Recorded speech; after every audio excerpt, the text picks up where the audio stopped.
When you think of a sandwich today, what pops into your head? Maybe a sloppy but glorious BLT or the humble but reliable peanut butter and jelly. Whatever it is, it's usually something neatly tucked between two slices of bread, easy to hold, easy to eat, and perfect for when you're too lazy to use a knife and fork. But here's the thing. When we talk about the first ever sandwich, it wasn't Instagram-worthy, and it definitely wasn't made by some TikTok chef stacking 100 layers of cheese. Let's figure out what did the very first sandwich even look like, right here on History of Food.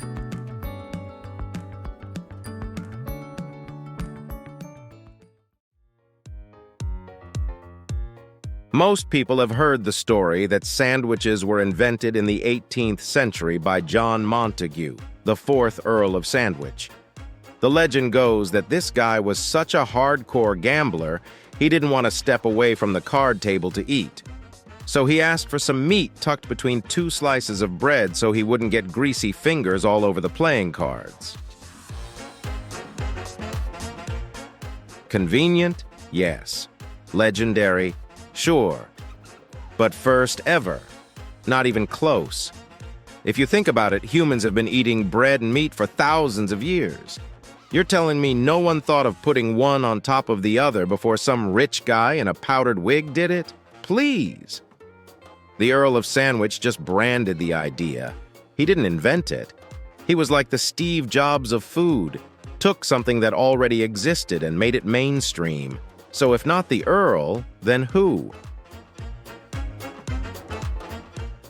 Well, the truth is, people across the ancient world had already been making proto-sandwiches long before England got involved.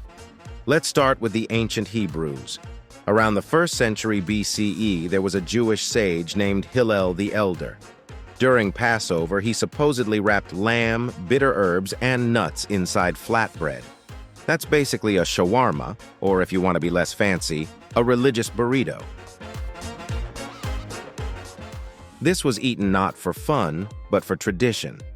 And honestly, it sounds delicious.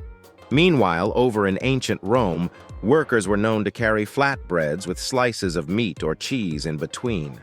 These weren't three-course meals, they were practical, portable food, fuel for soldiers and laborers.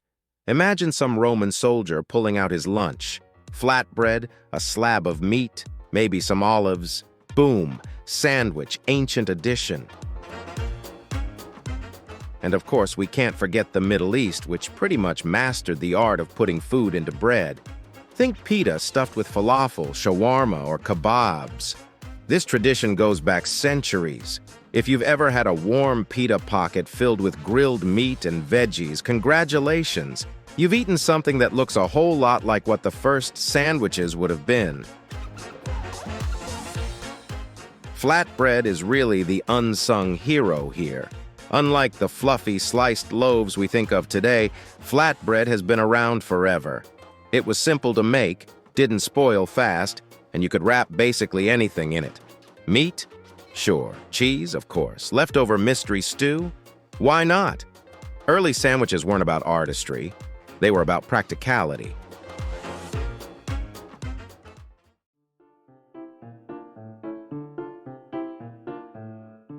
By the Middle Ages, Europeans had something called a trencher, a hunk of stale bread used as a plate. Stews, meats, and sauces were piled on top, and once it soaked up the juices, people either ate it or gave it to the poor. Not quite a sandwich, but meat and toppings on bread without utensils? That's basically medieval avocado toast, minus the influencers. So if we're asking, what did the first sandwich even look like? The honest answer is, it wasn't neat, and it wasn't pretty.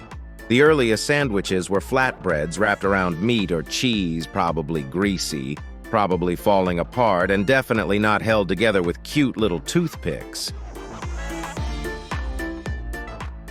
They looked more like tacos, wraps, or kebabs than what we think of as a sandwich today. In fact, if you plopped one of those early sandwiches down at your local deli, you'd probably say, "Oh, cool, a shawarma," or "Hey, that looks like street food." Because that's what it was. Food for workers, soldiers, and people on the move. Portable calories. Fast forward to today, and sandwiches have become culinary art. Every culture has its spin. Vietnam's banh mi with pickled veggies and pâté, Mexico's torta, Cuba's cubano, and America's skyscraper stacks of deli meat. Yet compared to the first sandwiches, the formula is the same. Bread plus filling equals survival food.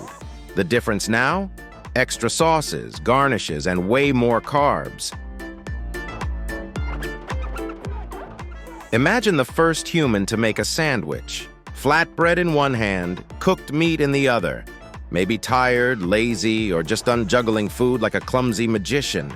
Then light bulb. They slap the meat into the bread, fold, bite. Sandwich invented. Did they know it was history? Nope. They were just hungry and annoyed. Like most food inventions, it came from laziness or desperation.